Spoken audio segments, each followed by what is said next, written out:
Today I'm showing you how to make a sourdough Chicago-style deep dish pizza. Since this style of pizza is baked in a deep dish, it's often compared to a casserole instead of a pizza. But since when is casserole a bad thing? Especially when it's this delicious. In this video, I'll show you how to make a sourdough version of Chicago-style deep dish pizza that's so close to the restaurant version, you might open up your own pizza shop. For the sourdough crust, you'll need to feed your sourdough starter the day before you want to make this pizza. Sometime in the morning or around noon, take 25 grams of sourdough starter out of the fridge and feed it 50 grams of all-purpose flour and 50 grams of water. And over the next 8 to 12 hours, it should rise to double in size and be ready to use in your dough in the evening. Before we get to the dough, you'll need to know what size and type of pan to use. A good place to start is a standard 9-inch round metal cake pan, not glass. It's got tall sides to hold the crust and works well for a small deep dish pizza. Another fantastic option for home bakers is a 10-inch or 12-inch cast iron pan. These work great for medium and large deep dish pizzas. And then if you really want to get into this style of pizza, you can get a specialty Chicago-style deep dish pizza pan from Lloyd's Pans. That seems to be the biggest brand that makes these. They're non-stick, they work great, and they come in a variety of sizes. I've got the 10-inch for a medium pizza. You can also get the 12-inch size for a larger pizza. They even have 14 and 16-inch size pans, but I would stick to 10 or 12 inches. So once you know what size of pan you'll be using for your deep dish pizza, here on the screen are the exact ingredient amounts that you will need to make one dough ball. You can take a screenshot of these amounts or go to my website where you'll find the recipe at grantbakes.com. To demonstrate, I'm making one dough ball for a 9-inch pan, but it'll be the same process for any pan size. Start out by adding the water to your mixing bowl. That's 70 grams of water for a 9-inch dough ball. I was off by a few grams, so I took some water out. Then add the sourdough starter. That's 40 grams of starter for this size of dough. If you're off by a few grams of starter here, that's totally fine. Just try to get as close as you can.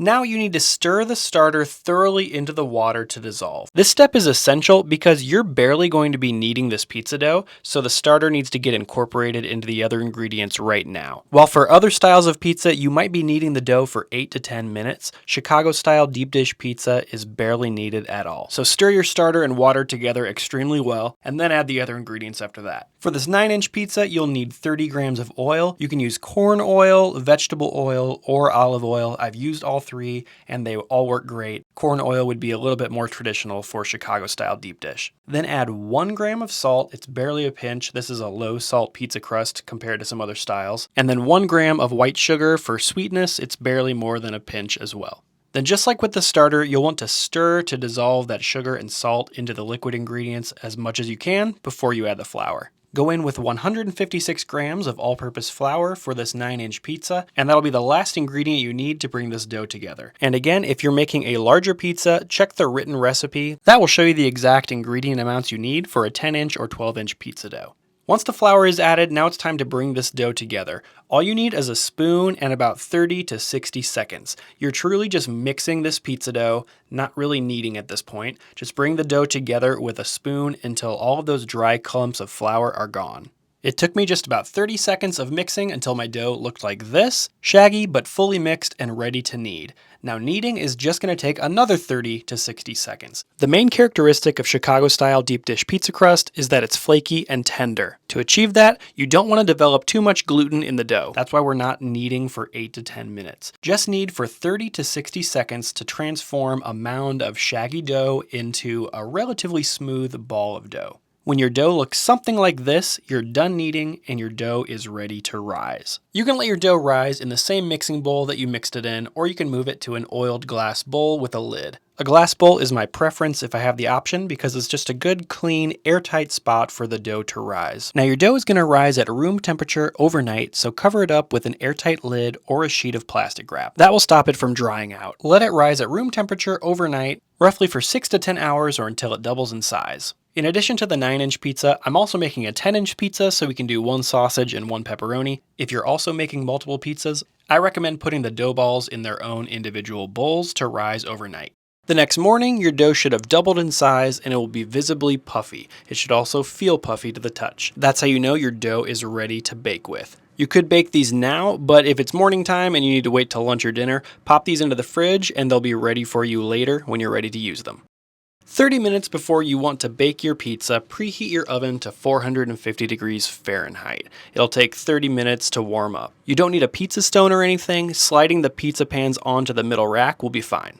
While the oven is preheating for 30 minutes, you'll have just enough time to grease your pizza pans and prepare your toppings. Grease the bottom of your pizza pan with either a half tablespoon of oil or about a half tablespoon of butter. Only grease the bottom of the pan and not the sides because you'll be pressing the dough into the sides of the pan and you want it to stick there and not pull away. Now take the chilled pizza dough out of the fridge and place it directly into the center of your greased deep dish pizza pan. Cover it with a kitchen towel and let the dough rest and warm up while you prepare the rest of the toppings. The process is the same no matter what type of pan you're using. Here's the 10-inch deep dish pizza pan that I'm using. I'm greasing it with a half tablespoon of butter to get that Lou Malnati's butter crust style flavor, covering it up and letting it rest. Now it's time to prepare a very simple tomato sauce. For that, you'll need a 28-ounce can of the best tasting whole peeled tomatoes you can find. For me, that's always this brand of San Marzano whole peeled tomatoes. I usually get the conventional can, but all I could find was the organic one this time. They both taste great. Tomatoes can be expensive, but unfortunately you don't want to skimp on this ingredient. It's going to be one of the main flavors in your Chicago-style deep dish pizza. So get quality whole peeled tomatoes and you'll love this sauce. Dump your tomatoes into a separate bowl and then add 1 teaspoon of salt. That's really all you need for the simple hand-crushed tomato sauce. Did I say hand-crushed?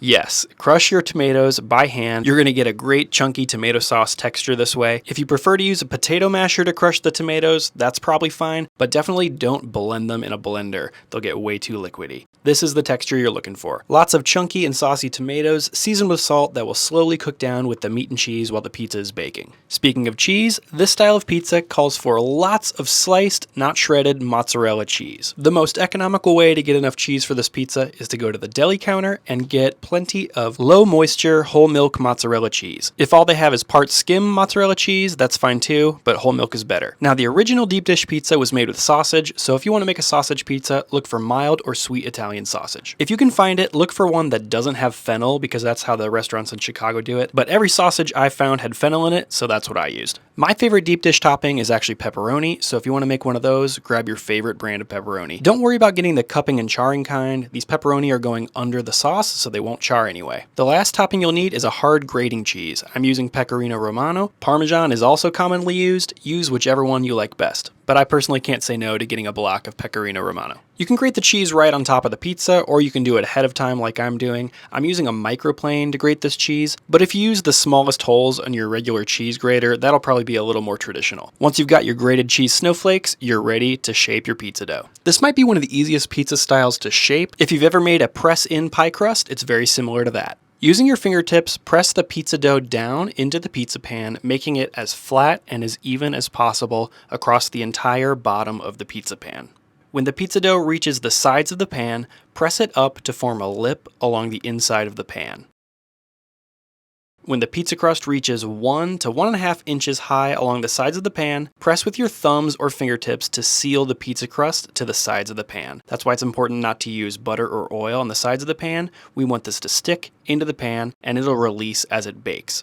Now the dough should stick to the sides of the pan and you could add the rest of the ingredients. This shaping process looks exactly the same whether you use a cake pan, a specialty pizza pan, or a cast iron pan. As long as the pan is metal, round, and has tall sides, you just press in the special, relatively oily pizza dough into the pan, and as long as you haven't over-kneaded the dough, it'll form into the shape of the pan. Now, different pan sizes require different amounts of toppings. So if you're making an original sausage deep dish pizza, here on the screen are the amounts of each topping that you'll need for the pizza. As is famous in deep dish pizza, we start with the cheese on the bottom. For this demonstration, I'll be making a 10-inch sausage pizza, so those are the ingredient amounts I'll be referencing. Start by layering slices of mozzarella cheese directly on top of the pizza dough. For this 10-inch pizza, you'll need 11 ounces of mozzarella cheese. If this seems like too much cheese, it definitely is. But Chicago-style deep dish is nothing if not heavy on the cheese. The slices of cheese should overlap a little bit, and they should completely cover the bottom of the dough. If they curl up the sides of the dough, that's okay too. Now it's time to add the sausage layer. For a 10-inch pizza, you'll need 11 ounces of sausage, the same amount by weight as the cheese. Place little chunks of the uncooked Italian sausage all over the top of the cheese layer. The idea here is to cover almost the entire layer of cheese with little pieces of sausage,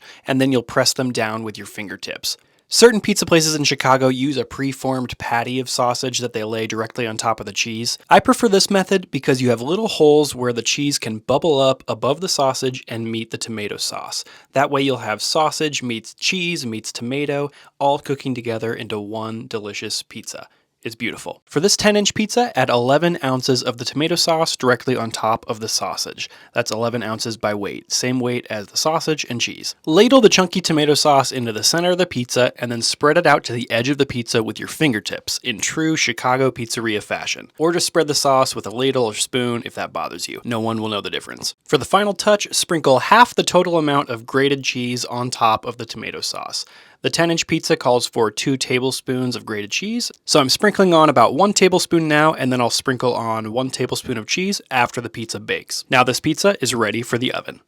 If you want to make my favorite pepperoni deep dish pizza, here are the ingredients you'll need based on the pan that you're using.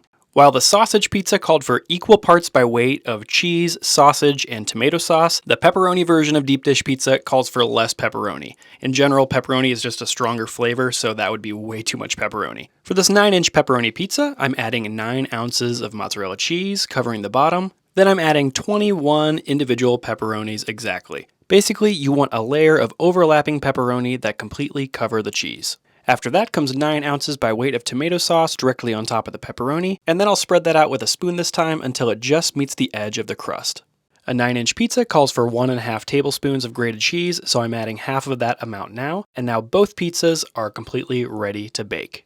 Take your pizza or pizzas to your oven that's been preheating to 450 degrees Fahrenheit for 30 minutes. Pop them both onto the middle rack of your oven side by side and slide them in. Bake them for 30 to 35 minutes at 450. Deep dish pizza is great for parties because you can fit up to 4 pizzas in one oven at the same time, and they take 35 minutes to bake, so you can chat with your friends while they're all baking in the oven. 35 minutes later, you've got bubbly and delicious Chicago-style deep dish pizza with a sourdough crust. During the extra long baking time, the sausage is fully cooked, some of the cheese has bubbled up and caramelized, and the sauce on top of the pizza has kept all of the toppings underneath safe. Which begs the question, why am I calling them toppings if they're underneath?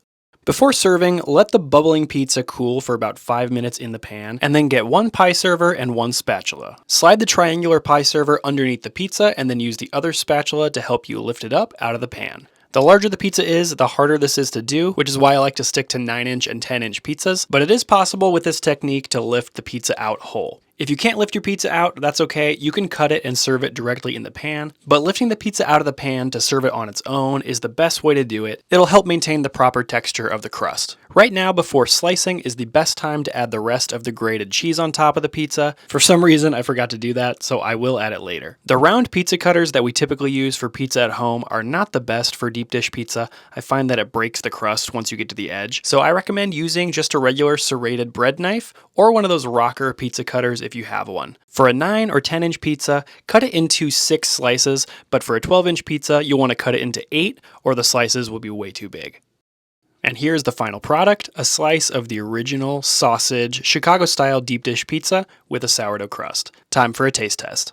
Oh hey look, I remembered the grated cheese. If you didn't add the grated cheese right before slicing, you can add it now. I wanted to start with my favorite of the two, the pepperoni deep dish pizza. If you've never had a pizza like this, here's my best way of describing it. The tomato sauce is tangy, the mozzarella is creamy, and the pepperoni gives you a salty bite to balance everything out. And it's all held together with a crunchy, but still tender and flaky pizza crust that's really unique to Chicago-style deep dish. I've always said that I preferred pepperoni deep dish to sausage. I just love the zip of the slightly spicy pepperoni. But the sausage was the original for a reason, and it doesn't disappoint. It's hearty, filling, and delicious. You'll only need 2 slices. Or 3. In my relatively small family taste test, half of the people said they preferred the sausage over the pepperoni, and half said they preferred pepperoni over sausage. So I say you just gotta make them both and try them for yourself. If you didn't know, I'm in the middle of my project called 52 Weeks of Sourdough. I'm releasing a new sourdough recipe every single week this year. Bake along with me weekly or whenever you feel inspired, and use the written recipes available on my website